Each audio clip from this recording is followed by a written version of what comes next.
becoming this sense of water being the next big currency.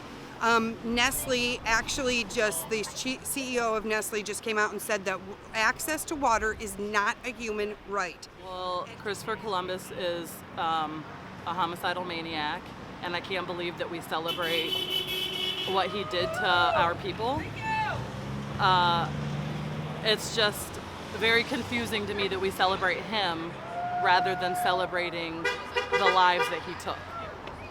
Erin Brockovich, you know, the famous thing where she found that there was this cancer-causing substance in the water supply, that chemical, and it's cancer-causing, is now present in 85% of the U.S. water. So clean water is becoming a premium, very scary. And actually, Cleveland, Ohio, we have that cancer-causing agent here in our water. In Lake Erie?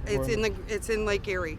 So we need this. We're desperate to protect the last bit of clean water that we have. So to a lot of indigenous peoples, our land is like our heart. It's more than just dirt. It's more than just water. It's where our creation story starts. It's our origins. It's our life. And it's well known, just in the news a couple of weeks ago, a big pipeline burst. Pipelines burst all the time. If all that oil gets in the water, it's going to affect 50 million people, not just Native people, everyone. And if people care about having water to drink, to live, then that's something they should care about. Hi, my name's Tracy. I just wanted to give you a little background on DAPL, or the Dakota Access Pipeline. When the Keystone Pipeline was scrapped, the company decided to come up with another plan. Instead of going through Canada, they decided to go through North and South Dakota, other Iowa, all the way to connect with other pipelines to take the crude from the Bakken oil fields down to eventually Louisiana to be processed and actually sold to the foreign market. Obviously, Dakota Access, the reason it went down is because it would be an environmental disaster. This one is no different. The only thing is, it's worse for us. The Mississippi watershed is our last pure water source. And they're actually crossing 209 rivers or streams to get to the other pipelines to connect with them. The problem is the company itself, notorious for not keeping up equipment and allowing leaks to happen. There were camps that started right by Cannonball, North Dakota, by the Native American, the Lakota Sioux there. They started in April. They decided they were going to basically camp out until this thing is dead. There's a prophecy told by White Buffalo Calf Woman who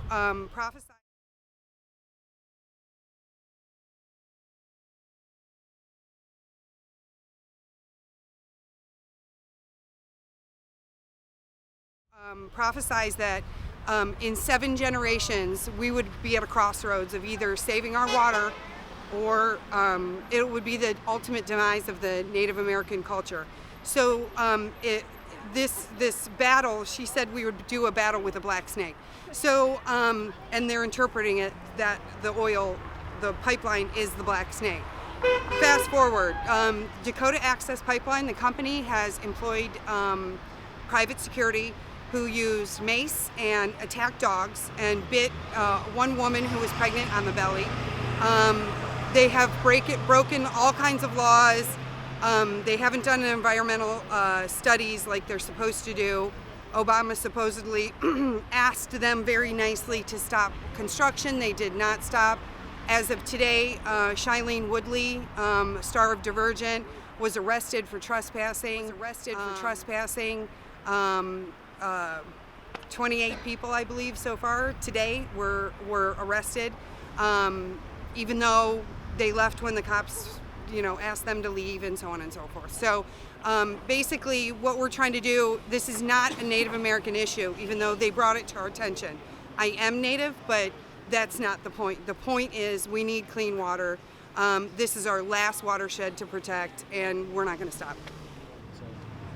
I think right now the oil companies have a really close relationship with the government, and because of that, there's media blackouts. A lot of things that are on Facebook or Twitter or Instagram are being deleted purposefully so that people aren't finding out about this issue.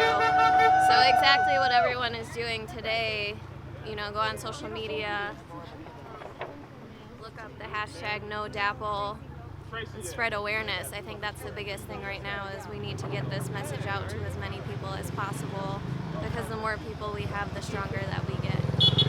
Because water is life. Why do you think people aren't marching the streets for this as they should? That is a very great question. I think that in general, minorities are not a priority in America, and anytime it's a black or brown person or group, it doesn't get very much publicity, especially from the Native community, because our culture has been erased, and Native mascots have helped to do that to us. So people tend to see us as like this mythological culture that's not really a culture, that's been done away with. So they forget about us. We've been erased and made into a cartoon. And so I think that people don't really see Natives as being real people.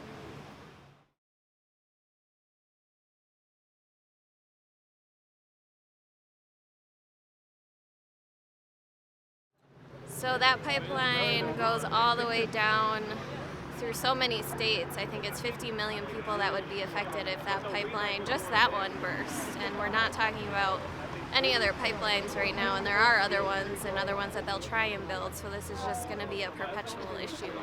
I don't know. And Shailene Woodley has a lot on CNN talking about renewable sources of energy. We can easily do that. I don't know why we're only turning to oil as the only form of energy that we need. There are other ways to do things. Simple as tagging hashtag NODAPL, no DAPL, on everything you do on Facebook, because it's bringing awareness and it's educating the rest of the public. They think that this issue, because it's in North Dakota, it's not going to bother them. Water. Try going without water, and we'll see how important it is to you. We're what? How much? We're like 80% water? 72%. 72% water? So is this a big issue? I would say if that's why Minnie-Wachoni is actually Lakota for water is life. That's how ingrained it is in their culture. And it's about time that we get back to where we have a connection with the place that we live. So they can contact their Congress people. They can go to the White House website. You can actually direct your comments to President Obama himself. Right now, he has the power to halt this pipeline, and so does the Army Corps of Engineers. Those are some of the folks who have all the power right now. Do you think this is a conspiracy for martial law? Because if the government and everyone understands the seriousness of it, and what would happen if the pipelines were to burst, it would cause rioting and looting and different things where the police would have no choice but to come down. So do you think this is like another test? Like, how far can we really go to push them before they go crazy or something? Yes, do you think? I do. I think a lot of times I hear people say that the system is broken, but I think the system was set up this way, and so I think that these things are deliberate. My name is Sal Mesu. I've got family in Standing Rock. My dad's family is originally from Onion Lake, Saskatchewan. I'm First Nations Indigenous and Puerto Rican as well. So the pipeline affects my people, and it's very, very important to me. I live locally in the area, and I appreciate what you guys are doing. Hi, and gracias por todo. And it's amazing. Let's stop the pipeline, because our world and our Mother Nature and Creator, Quintimanito, is more important than money, right? So let's stop the damage and let's save our people. Thank you, guys.